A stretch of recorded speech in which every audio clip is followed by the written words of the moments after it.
ഭൂമാഫിയെ തകർത്ത ജീവിതങ്ങൾ നിരവധിയാണ്. നമ്മൾ അങ്ങനെ നിരവധി വാർത്തകൾ കണ്ടിട്ടുണ്ട്. ആലപ്പുഴയിൽ നിന്ന് അത്തരമൊരു സംഭവം ന്യൂസ് 18 റിപ്പോർട്ട് ചെയ്യുകയാണ്. ആലപ്പുഴയിൽ സ്വകാര്യ റിസോർട്ടിന്റെ ഭൂമി ഇടപാടുകളുടെ പേരിൽ ദുരിതത്തിലായിരിക്കുന്ന 52ഓളം കുടുംബങ്ങളുടെ ദുരിതമാണ് ന്യൂസ് 18 പുറത്തുകൊണ്ടുവന്നിരിക്കുന്നത്. മാരാരിക്കുളം സൗത്ത് പഞ്ചായത്തിൽ 23-ാം വാർഡിലെ ജനങ്ങൾക്കാണ് റിസോർട്ട് മാഫിയയുടെ കടന്നുവരവോടെ നടവഴി പോലും നഷ്ടമാകുന്നത്. പലയിടങ്ങളിലായി വ്യാപിച്ചു കിടക്കുന്ന കുരുവി ആൻഡ് കുരുവി, മാരാരി ബീച്ച് വില്ല എന്നീ സംയുക്ത സംരംഭങ്ങളുടെ 25 ഏക്കറോളം വരുന്ന ഭൂമിയിൽ റിസോർട്ടിന്റെ ഭീമാകാരൻ കോമ്പൗണ്ട് വാൾ ഉയർന്നതോടെ ചതി മനസ്സിലാക്കിയ ജനം വഴിക്കായി പരക്കം പായുകയായിരുന്നു. ആദ്യം 7 ഏക്കർ ഭൂമിയാണ് റിസോർട്ട് വാങ്ങിയതെങ്കിൽ പിന്നീട് നിർബന്ധിത വിൽപ്പനയിലൂടെ 25 ഏക്കറോളം ഭൂമിയിലേക്ക് ഉടമകൾ എത്തിയെന്ന് ജനങ്ങൾ ചൂണ്ടിക്കാട്ടുന്നു. അപ്പോൾ എങ്ങനെയാണ് ആ ഭൂമാഫിയയുടെ വല വിരിക്കുന്നത് എന്നത് മറ്റ് പലയിടങ്ങളിലും കണ്ടതുപോലെ തന്നെയാണ് ഇവിടെയും സംഭവിക്കുന്നത്. ഞങ്ങളുടെ പ്രതിനിധി ശരണ്യ സ്നേഹജൻ തയ്യാറാക്കിയ റിപ്പോർട്ട് കാണാം. ആലപ്പുഴ ജില്ലയിലെ മാരാരിക്കുളം പഞ്ചായത്തിലാണ് ഇത്തരത്തിലൊരു സാഹചര്യം അവിടുത്തെ തീരദേശ ജനങ്ങൾക്ക് ഉണ്ടായിട്ടുള്ളത്. മാരാരിക്കുളം തെക്ക് പഞ്ചായത്തിൽ 23-ാം വാർഡിലാണ് ഇത്തരത്തിലൊരു റിസോർട്ട് ആദ്യഘട്ടത്തിൽ അവർ 7 ഏക്കർ സ്ഥലം വാങ്ങുകയും പിന്നീട് അത് 25 ഏക്കറിലേക്ക് വ്യാപിപ്പിക്കുകയും ചെയ്തിരിക്കുന്നത്. ഇങ്ങനെ 25 ഏക്കർ സ്ഥലം അവർ വാങ്ങിയതോടുകൂടി ആ പ്രദേശത്തുണ്ടായിരുന്ന പരമ്പരാഗത മത്സ്യത്തൊഴിലാളികൾ അടക്കമുള്ള 50ഓളം കുടുംബങ്ങൾക്ക് വഴി നഷ്ടപ്പെട്ടു എന്നുള്ള ആരോപണമാണ് പ്രധാനമായും അവർ ഉന്നയിക്കുന്നത്. തുടക്കത്തിൽ 7 ഏക്കർ കുരുവി എന്ന ഒരു കമ്പനിയാണ് പഞ്ചായത്തിൽ രജിസ്റ്റർ ചെയ്തിട്ടുള്ളത്. അവരാണ് ആദ്യം 7 ഏക്കർ സ്ഥലം വാങ്ങുന്നത്. തുടർന്ന് മാരാരിക്കുളം ബീച്ചിന്റെ ഭാഗം, അതായത് ബീച്ച് തൊട്ട് ഉള്ള 7 ഏക്കർ സ്ഥലമാണ് വാങ്ങിയിരുന്നത്. അവിടെ ഹട്ടുകളടക്കം സ്ഥാപിച്ചുകൊണ്ടായിരുന്നു ഇവർ ആദ്യം റിസോർട്ട് പണിതത്. പിന്നീട് അത് ഒരു മാരാരി ബീച്ച് പ്രോജക്റ്റ് എന്നുള്ള രീതിയിൽ ഇൻഫ്ര എന്നൊരു കമ്പനി കൂടി അതിനകത്തേക്ക് വരുന്നു. അതോടുകൂടി ആ പ്രദേശത്തുള്ള ആളുകൾ നടന്നിരുന്ന വഴികൾ ഉൾപ്പെടെയുള്ള വീടുകൾ ഉൾപ്പെടുത്തി ഇവർ അത് 25 ഏക്കറിലേക്ക് വ്യാപിപ്പിച്ചു. ആ 25 ഏക്കർ വ്യാപിപ്പിക്കുന്ന ഘട്ടത്തിൽ തന്നെ ആ 25 ഏക്കറിനുള്ളിൽ പലയിടങ്ങളിലും ഉള്ള നടവഴികൾ ഉണ്ടായിരുന്നു. ആളുകൾ കടന്നു പോകുന്ന വർഷങ്ങളായി ഉപയോഗിച്ചു കൊണ്ടിരുന്ന വഴികൾ ഉണ്ടായിരുന്നു. അപ്പോൾ ഇത്തരത്തിൽ ഉള്ള ഈ ഭൂപ്രദേശം കൂടി അവർ വാങ്ങിയതോടെ ഈ റിസോർട്ടിന്റെ തെക്കേ എതിരായി വരുന്ന ഭാഗത്ത് ഇവർ നാട്ടുകാരുമായി ചേർന്ന് സ്ഥലം വിട്ടു നൽകാം, അങ്ങനെ നാട്ടുകാർക്ക് വഴിയൊരുക്കാം എന്നുള്ള ഒരു ഉറപ്പിന്മേലാണ് പിന്നീട് അവർ ഈ ഭാഗം വാങ്ങിക്കൂട്ടുന്നത്. എന്നാൽ ഈ സ്ഥലം വാങ്ങി 25 ഏക്കറോളം തികഞ്ഞു കഴിഞ്ഞപ്പോൾ, അതായത് മാരാരി ബീച്ച് മുതൽ ഒപ്പം തന്നെ അതിന്റെ കിഴക്കേ അതിരായ തീരദേശ ഹൈവേ വരെയുള്ള ഭാഗത്തേക്ക് എത്തിക്കഴിഞ്ഞപ്പോൾ ഇപ്പോൾ തെക്കേ അതിർ ഭാഗത്ത് ചേർന്ന് നൽകാമെന്ന് പറഞ്ഞ വഴിയിൽ നിന്നും ഈ റിസോർട്ട് ഉടമകൾ പിന്മാറി എന്നുള്ള ഗുരുതരമായ ആരോപണമാണ് ജനങ്ങൾ ഉന്നയിക്കുന്നത്. 50ഓളം വീട്ടുകാർ അവിടെ താമസിക്കുന്നുണ്ട്. ഒപ്പം തന്നെ കിടപ്പ് രോഗികളായ ആളുകളുണ്ട്, കുട്ടികളുണ്ട്. ഇവർക്കൊന്നും തന്നെ ഈ റിസോർട്ടിന്റെ ഭാഗത്ത് വഴി നൽകാത്തത് കൊണ്ട് മാത്രം ഈ 50ഓളം കുടുംബങ്ങൾക്ക് അവരുടെ പൊതുവഴി നഷ്ടമായി എന്നുള്ളതാണ്. തുടർന്ന് സമരത്തിലേക്ക് കടക്കുമെന്നുള്ളതാണ് ഇപ്പോൾ അവിടെയുള്ള ആളുകൾ വ്യക്തമാക്കിയിരിക്കുന്നത്. നമ്മൾ നടത്തിയ അന്വേഷണത്തിൽ ഈ റിസോർട്ടിന്റെ കെയർടേക്കർ അടക്കമുള്ള ആളുകൾ, അതായത് തലയോലപ്പറമ്പ് സ്വദേശിയാണ് ഈ ഭൂമി നോക്കി നടത്തി പോകുന്നത് എന്നാണ്. കൃത്യമായി ആരാണ് രജിസ്ട്രേഷൻ, അതായത് പുതിയ 25 ഏക്കറിലേക്ക് വന്നപ്പോൾ പഴയ കമ്പനിയുടെ രജിസ്ട്രേഷൻ രേഖകളല്ലാതെ പഞ്ചായത്തിൽ മറ്റു രേഖകളില്ല എന്നുള്ളതാണ് നമുക്ക് അറിയാൻ കഴിഞ്ഞിട്ടുള്ളത്. ഒപ്പം തന്നെ ഈ തെക്കേ അതിർ ഭാഗത്ത് 1.5 മീറ്റർ വീതം പൊതുജനങ്ങൾ വഴി നൽകിയിട്ടുണ്ട്. വളരെ കുറച്ച് ഭാഗത്ത് മാത്രമാണ് റിസോർട്ടിന് വിട്ടു നൽകേണ്ടി വരുന്നത്.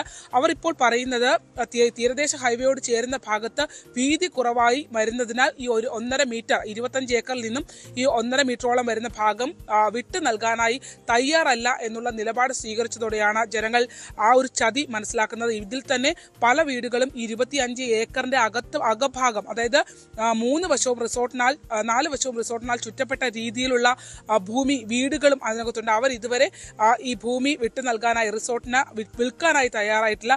അവരെ അടക്കം സമ്മർദ്ദത്തിലാക്കി പൂർണ്ണമായും ഈ ഭൂമി കൈക്കലാക്കുന്നതിന് വേണ്ടിയുള്ള നടപടിയാണ് ഈ ഒരു പൊതുവഴി, അല്ലെങ്കിൽ ജനസഞ്ചാര യോഗ്യമായ ഒരു വഴി ആ റിസോർട്ടിന്റെ ഭാഗത്തുകൂടി വന്നാൽ ജനങ്ങൾ അവിടെ നിന്ന് വിട്ടു പോകില്ല എന്നുള്ളൊരു തന്ത്രം കൂടി പ്രയോഗിച്ചാണ് ഇത്തരത്തിൽ റിസോർട്ട് മാഫിയ അവിടെയുള്ള പരമ്പരാഗത മത്സ്യത്തൊഴിലാളികൾ അടക്കമുള്ള കുടുംബങ്ങളെ ശ്വാസം മുട്ടിക്കുന്നത്. ഇതിനെതിരെ വലിയ പ്രതിഷേധം, ഒരു മാസ് പെറ്റീഷൻ മാരാരിക്കുളം സൗത്ത് പഞ്ചായത്തിൽ അവിടുത്തെ ജനങ്ങൾ നൽകി കഴിഞ്ഞു.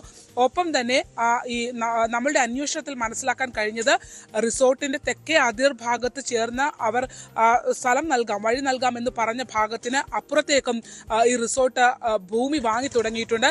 അപ്പോൾ നേരത്തെ നൽകാൻ നൽകാമെന്ന് പറഞ്ഞ ഭാഗത്ത് വഴി നൽകിയാൽ അത് പിന്നീട് ബാധിക്കും എന്നതടക്കമുള്ള കണക്കുകൂട്ടലിന്റെ ഭാഗമായാണ് അവിടുത്തെ ജനങ്ങളുടെ അടിസ്ഥാന ആവശ്യമായിരുന്ന അവർ ഉപയോഗിച്ചുകൊണ്ടിരുന്ന വഴി ഉൾപ്പെടെ മാറ്റി പകരം നൽകാമെന്ന് പറഞ്ഞ് കബളിപ്പിച്ച ഇവർ ഇപ്പോൾ ആ തീരുമാനത്തിൽ നിന്ന് പിന്നോട്ട് പോയിരിക്കുന്നത്. അത്തരത്തിൽ ഈ 52ഓളം കുടുംബങ്ങളുടെ കാര്യത്തിൽ പഞ്ചായത്ത് അടക്കം ഇനി എന്ത് നടപടി സ്വീകരിക്കും എന്നുള്ളതാണ്. കാരണം അവിടെ റോഡ് നിർമ്മിക്കാനായി ജനങ്ങൾ വിട്ടു നൽകിയ 5 വർഷമായി ജനങ്ങൾ വിട്ടു നൽകിയ ഭൂമിയുണ്ട്. ആ ഭൂമി ഈ റിസോർട്ടിന്റെ ഭാഗത്തു നിന്നുള്ള ഭൂമി നൽകാത്തത് കൊണ്ട് മാത്രം അവിടെ അനാഥമായി കിടക്കുകയാണ്. മരണം ഉൾപ്പെടെ നടന്നാൽ ചുമന്നുകൊണ്ടുവരേണ്ട ഗതികേടാണുള്ളത്. കിടപ്പ് രോഗികളായ സ്ത്രീകൾ ഉൾപ്പെടെ കിടപ്പ് രോഗികളായ ആളുകൾ ഉൾപ്പെടെയുള്ളവർക്ക് ഒരു രോഗാവസ്ഥ വന്നാൽ മൂർച്ഛിച്ചാൽ ആളുകളെ റോഡിലേക്ക് ചുമന്ന് കൊണ്ടുവരുന്ന ഒരു പ്രാചീന കാലഘട്ടത്തിൽ ജീവിക്കേണ്ടി വരുന്ന മനുഷ്യരാണ് മാരാരിക്കുളം സൗത്ത് പഞ്ചായത്തിലെ ഈ 23-ാം വാർഡിൽ ഉള്ളവർ. എന്തായാലും അവിടെയുള്ള രാഷ്ട്രീയ പ്രവർത്തകർ അടക്കം ഈ പ്രതിഷേധത്തിന് പിന്തുണയുമായി രംഗത്ത് വന്നിട്ടുണ്ട്. ബ്ലോക്ക് പഞ്ചായത്ത് മെമ്പർമാർ അടക്കം ഈ സംഭവം ശരിയാണെന്ന് നമ്മളോട് സ്ഥിരീകരിക്കുകയും ചെയ്തിട്ടുണ്ട്. അത്തരത്തിൽ എങ്ങനെയാണ് ഒരു ഭൂപ്രദേശത്തെ പുതുതായി കടന്നു വന്ന ഒരു സംരംഭം, ആ സംരംഭം തുടങ്ങുന്നതിൽ നാട്ടുകാർക്ക് യാതൊരുവിധ പ്രതിഷേധവുമില്ല. അവർ നേരത്തെ തന്നെ പറഞ്ഞതാണ് തങ്ങൾക്ക് ഈ സംരംഭം വരുന്നതിനോട് യോജിപ്പ് മാത്രമേ ഉള്ളൂ. പക്ഷേ തങ്ങൾ ഉപയോഗിച്ചുകൊണ്ടിരുന്ന വഴി 25 ഏക്കറിനുള്ളിലൂടെ പല ഇടങ്ങളിലായി കടന്നു പോന്നിരുന്ന വഴികൾ വിട്ടു നൽകണമെന്ന് ആവശ്യപ്പെട്ടപ്പോൾ മറ്റൊരു വഴി നൽകാമെന്ന് പറഞ്ഞ അവർ ആ തീരുമാനത്തിൽ നിന്ന് പിന്നോട്ട് പോകുന്നതിനെതിരെ, ആ വഞ്ചനയ്ക്കെതിരെയാണ് വലിയ പ്രതിഷേധം ഉയരുന്നത്. ആ പ്രദേശത്തെ ആകെ ബാധിക്കുന്ന രീതിയിലേക്ക്, മത്സ്യത്തൊഴിലാളി കുടുംബങ്ങളെ അടക്കം ബാധിക്കുന്ന രീതിയിലേക്ക് ഈ സംഭവങ്ങൾ എത്തി നിൽക്കുന്നു. വരും ദിവസങ്ങളിൽ ശക്തമായ പ്രതിഷേധത്തിലേക്ക് പോകുമെന്നുള്ളതാണ് മാരാരിക്കുളത്തെ ജനങ്ങൾ അറിയിച്ചിട്ടുള്ളത്. ആലപ്പുഴയിൽ നിന്നും ശരണ്യ സ്നേഹജൻ, ന്യൂസ് 18. അപ്പോൾ നിരവധി കുടുംബങ്ങളെ ബാധിക്കുന്ന തരത്തിലേക്ക് ആ ഭൂമാഫിയ വലവിരിച്ചിരിക്കുകയാണ്. അസുഖങ്ങൾ വന്നാൽ പോലും അവിടെ നിന്ന് എങ്ങനെ പുറത്തേക്ക് എത്തുമെന്ന വലിയ ആശങ്ക ആ ജനങ്ങളെ സംബന്ധിച്ച് നിലനിൽക്കുകയാണ്. ശരണ്യ അവിടെ പോയി അവരിൽ കണ്ട് മനസ്സിലാക്കിയ കാര്യങ്ങൾ കൂടിയുണ്ട്, അവരുടെ പ്രതികരണം കൂടിയുണ്ട്. അതുകൂടി നമുക്കൊന്ന് കണ്ടതിന് ശേഷം തിരിച്ചെത്താം. കടന്നു പോകുന്ന വലിയ ദുരിതം അവർ ന്യൂസ് 18നോട് വിശദീകരിക്കുന്നത് കേൾക്കാം. കാലങ്ങളായിട്ട് ഈ പ്രദേശവാസികളായിട്ടുള്ള 50-ലധികം ആൾക്കാർ കാലാകാലങ്ങളായിട്ട് യൂസ് ചെയ്യേണ്ടിരുന്ന വഴിയാണ് നിങ്ങളിപ്പോൾ ഈ കാണുന്ന ഈ വഴി അടങ്ങിയിരിക്കുന്ന പ്രോപ്പർട്ടി ഒരു റിസോർട്ട് മാഫിയ എടുക്കുന്നതിൻ്റെ ഭാഗമായിട്ട് അവരത് ബൈ ചെയ്തപ്പോൾ നമുക്ക് ഈ പ്രോപ്പർട്ടിയുടെ ഒരു അരികത്ത് കൂടി നമുക്ക് വഴി അനുവദിച്ച് തരാമെന്ന് അവർ പറയുകയും അതനുസരിച്ച് പ്രദേശവാസികളായിട്ടുള്ള ആൾക്കാർ 1.5 മീറ്റർ അവരും വിൽക്കും, 1.5 മീറ്റർ റിസോർട്ട് ഉടമകളും തരാമെന്നുള്ള എഗ്രിമെൻറ്റിൻ്റെ പുറത്ത് നമ്മൾ ഈ വഴിയെല്ലാം കേന്ദ്രീകരിച്ച് ക്ലീൻ ചെയ്യുകയും ആ വഴിക്ക് റോഡ് പണിയുന്നതിന് വേണ്ടിയിട്ടുള്ള ഫണ്ട് അനുവദിക്കുകയും ചെയ്തു. പക്ഷേ ഇതിൻ്റെ ഫ്രണ്ട് ഭാഗം വരുമ്പോഴത്തേക്ക് അവർ ആ പ്രോപ്പർട്ടി വിട്ടു തരത്തില്ല എന്നുള്ള മുടന്തൻ ന്യായമാണ് അവർ പറഞ്ഞിരിക്കുന്നത്. അവർക്ക് വീതി കിട്ടത്തില്ല, അവരുടെ ഫ്രണ്ടേജിനുള്ള വീതി കിട്ടത്തില്ല എന്നുകൊണ്ട് ആ പ്രോപ്പർട്ടി അവർ വിട്ടു തരത്തില്ല എന്ന ന്യായം പറഞ്ഞിട്ടാണ് ഇതിപ്പോഴും ഇങ്ങനെ പെൻഡിങ്ങിൽ കിടക്കുന്നത്. ഞങ്ങളൊരു 50 വർഷമായിട്ട് ഇവിടെ താമസിക്കുന്നവരാണ്. ഞങ്ങളുടെ തെക്കേ സ്ഥലം മൊത്തം ഇവിടെ റിസോർട്ടുകാരെടുത്ത് കഴിഞ്ഞിട്ട് ഞങ്ങൾക്കിപ്പോൾ പോകാൻ വഴിയില്ലാത്ത അവസ്ഥയിലാണ് ഞങ്ങൾ ജീവിക്കുന്നത്.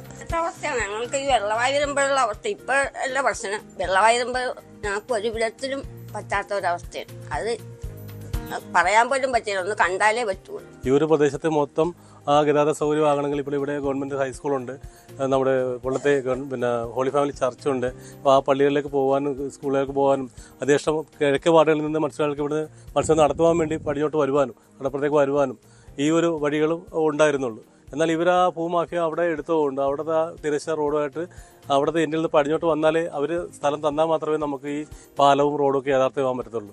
റോഡിന് വേണ്ടിയിട്ട് ഇപ്പം 5 വർഷത്തിന് മുകളിലായി. നേരത്തെ ഞങ്ങൾ നിർബന്ധം പിടിച്ചില്ല, എന്ന് വെച്ചാൽ ഞങ്ങളുടെ മക്കളൊക്കെ പഠിക്കായിരുന്നു. അപ്പോൾ ഒരു വഴക്കുണ്ടാക്കണ്ട, കേസിലൊന്നും പോകണ്ട എന്ന് പറഞ്ഞിട്ട് പിള്ളേർക്ക് പഠിത്തമൊക്കെ കഴിഞ്ഞ് പിള്ളേർ പോട്ടെ എന്ന് കരുതിയിട്ട് ഞങ്ങളൊന്നും പോയില്ല. ഇപ്പം പിള്ളേരൊക്കെ ഒരുമാതിരി ആയി, എന്നിട്ട് ഇവർ തരുന്നില്ല. അപ്പോഴാണ് ഇപ്പം ഞങ്ങളെല്ലാവരും രോഗികളാണ്. കഴിഞ്ഞ 2025 മെയ് മാസത്തിൽ തുടങ്ങിയതാണ്.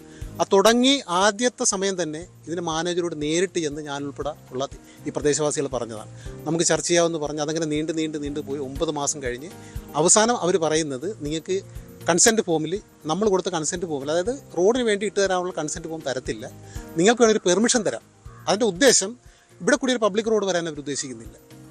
അവരുടെ തന്നെ പ്രോപ്പർട്ടിയിൽ അവരുടെ തന്നെ വഴിയിട്ടിട്ട് ജനങ്ങൾക്ക് വഴിയില്ലാതെ ബുദ്ധിമുട്ടിച്ച് ബാക്കിയുള്ളവരുടെ സ്ഥലം കൂടി നിസ്സാര വിലയ്ക്ക് വഴിയില്ലാതെ വരുമ്പം അത് നിസ്സാര വിലയ്ക്ക് കൈക്കലാക്കാനുള്ള ഒരു റിയൽ എസ്റ്റേറ്റ് തന്ത്രം തന്നെയാണ് അവർ ആവിഷ്കരിച്ചിരിക്കുന്നത്. അപ്പോൾ ആദ്യം മോഹന വാഗ്ദാനങ്ങൾ നൽകുക, പിന്നീട് അതിൽ നിന്ന് പിന്മാറി ജനങ്ങളെ ഒരു തരത്തിലും അവിടെ ജീവിക്കാൻ പറ്റാത്ത വിധത്തിലേക്ക് എത്തിക്കുക, അവരുടെ ഭൂമിയിൽ നിന്ന് അവരെ ആട്ടിയോടിക്കുക. ഈ തന്ത്രമാണ് എവിടെയും ഭൂമാഫിയ പയറ്റുന്നത്. അതുതന്നെയാണ് ഇവിടെയും സംഭവിക്കുന്നത്. ഏതായാലും പ്രദേശവാസികളുടെ പരമ്പരാഗതമായ നടവഴികൾ സ്വന്തമാക്കിയ റിസോർട്ട് ഭൂമിയുടെ തെക്കേ അതിരിനോട് ചേർന്ന് വഴിക്കായി നാട്ടുകാരോടൊപ്പം ചേർന്ന് ഭൂമി വിട്ടു നൽകാമെന്ന് തുടക്കത്തിൽ പറഞ്ഞിരുന്നുവെങ്കിലും പിന്നീട് ആ ഉറപ്പിൽ നിന്ന് ഇവർ പിന്മാറിയിരിക്കുകയാണ്. ഇതോടെയാണ് 52 കുടുംബങ്ങൾ ദുരിതത്തിലായിരിക്കുന്നത്. കിടപ്പു രോഗികളും കുട്ടികളും എന്തിന് അംഗനവാടി കെട്ടിടം പോലും വഴിമുട്ടിയ അവസ്ഥയിൽ എത്തി നിൽക്കുകയാണ്. എങ്ങനെയാണ് ഒരു ഭൂമാഫിയ ഒരു പ്രദേശത്തെ ജനജീവിതത്തെ ആകെ തകിടം മറിച്ച് ഒടുവിൽ ആ പ്രദേശത്തിന്റെ അധിപരായി മാറുന്നു എന്നതിന്റെ ഏറ്റവും വലിയ ഉദാഹരണമാണ് നമ്മൾ മാരാരിക്കുളത്ത് ഇപ്പോൾ കാണുന്നത്. ജനിച്ചു വളർന്ന ഭൂമിയിൽ നിലനിൽക്കാനുള്ള പോരാട്ടം നടത്തുന്ന ഈ തീരദേശ ജനതയ്ക്കൊപ്പം ന്യൂസ് 18 അണിനിരക്കുകയാണ്. അവർക്ക് നീതി കിട്ടുന്നത് വരെ അവർക്കൊപ്പം ന്യൂസ് 18 ഉണ്ടാകും. ആ ഉറപ്പ് നൽകിക്കൊണ്ട് നമ്മൾ ഒരു ഇടവേളയിലേക്ക് പോവുകയാണ്. കൂടുതൽ വാർത്തകൾക്ക് news 18 Keralam YouTube channel subscribe ചെയ്യുക.